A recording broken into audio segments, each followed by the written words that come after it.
Aħna l-pożizzjoni tagħna kienet ċara mill-bidunet. L-iktar ħaġa importanti f'din il-kriżi hi illi nisimgħu minn dawk li qed jgħidu l-awtoritajiet tas-saħħa. Saħaq dan il-kap tal-Partit Nazzjonalista Adrian Delija waqt li kien intervistat fuq l-aħbarijiet ta' Television Malta is-Sibt filgħaxija. Adrian Delija kienet jitkellem dwar il-pożizzjoni li qed tittieħed mill-Gvern fiċ-ċirkostanzi preżenti wara li ġie ppubblikat avviż legali dwar persuni vulnerabbli u dawk l-anzjani minn 65 sena il fuq. Ma rridux li jiġri bħal f'pajjiżi oħra li da jibda jinxteret jisunar. Mela ejja nkunu iktar bil-aqal, ejja nkunu iktar jekk hemm bżonn dixxiplinati, ejja nagħmlu pass lura u jekk hemm bżonn ngħidulu lockdown. Mhux il-kliem importanti, imma s-saħħa tal-Maltin u l-Awċin.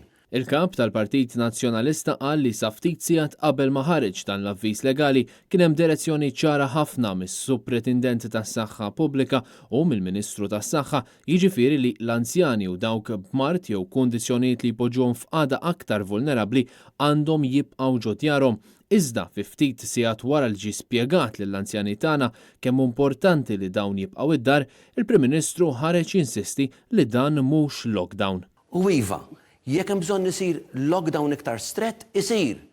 Dan mhuwiex le house arrest, ma nbeżżawx in-nies. Adrian Delija fakkar kif il-Ministru tas-Saħħa diġà qal li qed nagħmlu l-mirakli fiċ-ċirkostanzi preżenti u importanti li issa ma jiġrilniex bħal pajjiżi oħra fejn dan il-virus infirex bħal nar.